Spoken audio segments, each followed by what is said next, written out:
라디오 땡땡 기도입니다. 오늘 날마다 주께로 큐티 본문은 사무엘하 14장 12절에서 20절 말씀입니다. 사무엘하 14장 12절에서 20절 말씀. 말씀의 제목은 도구와 여인의 지혜. 아들 암논을 잃은 슬픔과 아들 압살롬이 도망친 안타까움으로 다윗의 마음이 무너져 내립니다. 시간이 갈수록 아들 압살롬을 향한 그리움이 사무칩니다.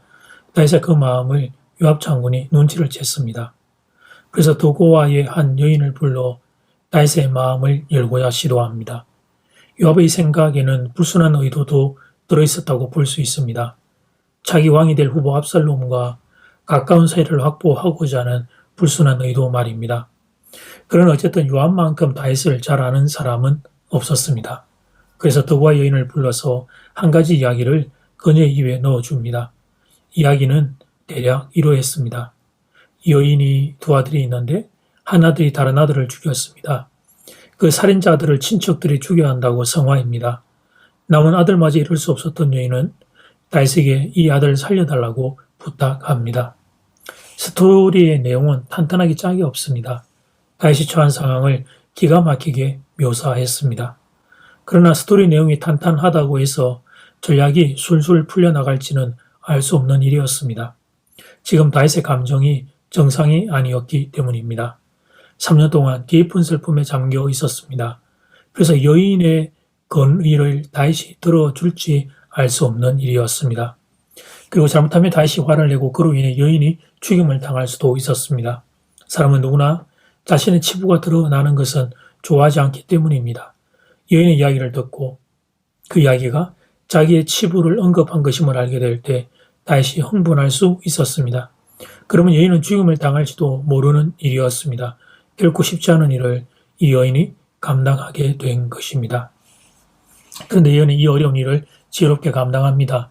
다윗은 감정은 최대한 상하지 않게 하면서 자신이 하고자 했던 이야기를 전달합니다. 결국 다윗은 여인의 이야기를 듣고 마음의 빗장을 엽니다. 그리고 압살롬을 다시 데려오려고 명령을 내립니다.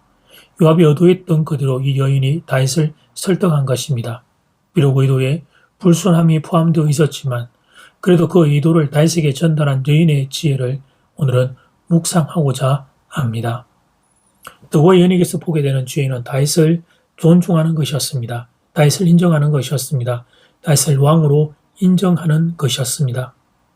다윗을 하나님의 사람으로 인정하는 것이었습니다. 12절 말씀, 여인이 이르되 청하건대 당신의 의정을 용납하여 한 말씀을 내 주왕께 여쭙게 하옵소서 하니 그가 이르되 말하라 하니라. 자신을 여종이라고 부릅니다. 다윗은 왕이라고 부릅니다. 다윗의 마음에 빗장을 여는 첫 번째 말이었습니다. 그리고 여인의 이야기를 듣고 다윗이 이 여인의 말은 요압이 준 말인 것을 눈치채고 지적하자 여인이 그 사실을 인정합니다. 어떤 의미에서는 전략이 들켰다고 볼 수 있는 순간이었습니다. 그때 여인이 다윗에게 이렇게 말합니다. 20절 말씀, 이는 왕의 종 요압이 이 일의 형편을 바꾸려 하여 이렇게 함이니이다. 내 주 왕의 지혜는 하나님의 사자의 지혜 같아서 땅에 있는 일을 다 아시나이다 하니라. 다윗의 지혜를 하나님의 사자의 지혜 같다고 칭찬합니다. 땅에 있는 일을 다 아는 분이라고 칭찬합니다. 자신이 요압의 심부름꾼임이 들키자 오히려 그런 비밀을 발견한 다윗을 칭찬합니다. 바로 이 자세가 다윗의 마음 문을 열게 됩니다. 흥분과 화로 반응하는 것이 아니라 다윗의 자기의 상태를 깨닫게 하는 좋은 반응을 유도해 냅니다. 성경을 보면 세상 사람들의 지혜를 통해서라도 배우라는 말씀이 있습니다. 오늘 본문이 그런 예라고 할 수 있습니다. 의도가 좋다고 방법을 아무렇게나 하면 안 됩니다. 내 뜻이 좋다고 무리하게 상대방을 대하면 안 됩니다. 의도가 좋은 만큼 방법도 좋아야 합니다. 특별히 대인관계에서 상대방 인정하는 자세를 견지해야 합니다. 상대방이 잘하는 게 있으면 칭찬을 하는 것도 좋은 방식입니다. 이것이 상대방의 마음 문을 여는 비결입니다. 우리 이런 생각을 합니다. 내가 하는 말이 논리적이고 똑똑하면 상대방이 수긍할 것이라고 생각합니다. 아닙니다. 그것보다 중요한 게 있습니다. 그것은 말을 하는 사람의 태도입니다. 무리한 사람의 말은 아무리 논리적이어도 거부 반응을 일으킵니다. 겸손해야 합니다. 예의를 갖춰야 합니다.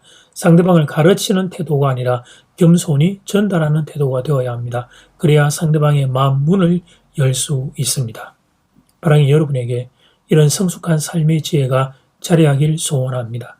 타인을 인정하고 존중하고 예의 있게 대하는 사람들 되기를 주 이름으로 축복합니다.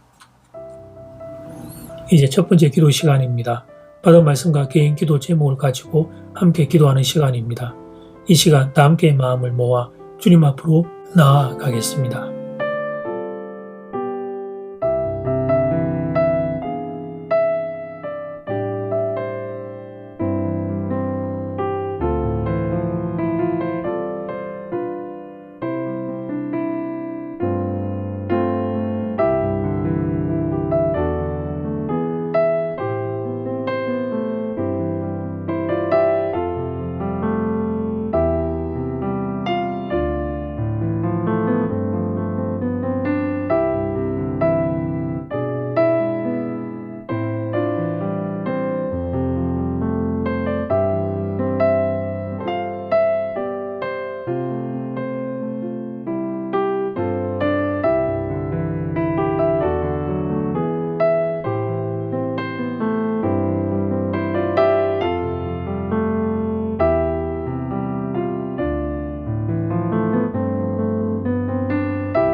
이제 두 번째 기도 시간입니다.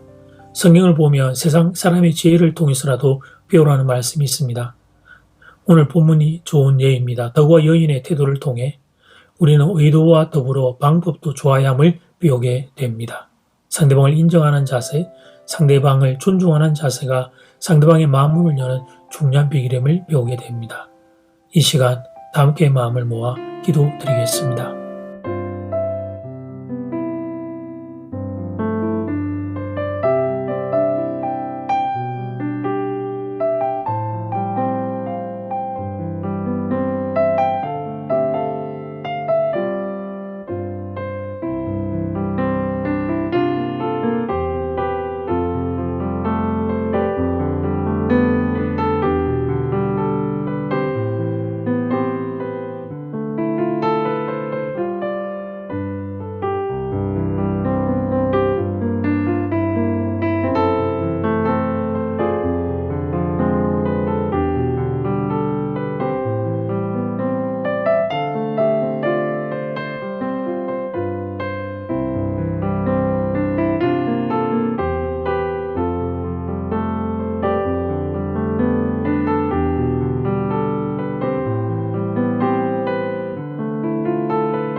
하나님, 덕과 여인을 통하여 대인관계의 중요한 원리를 배웁니다.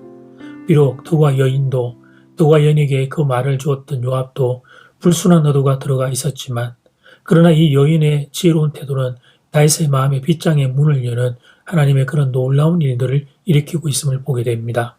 여인이 그랬던 것처럼 우리도 타인을 존중하고 타인을 인정하고 하나님 타인을 대할 때 예의 있게 대하는 이런 삶의 자세가 늘 견지될 수 있기를 소원합니다.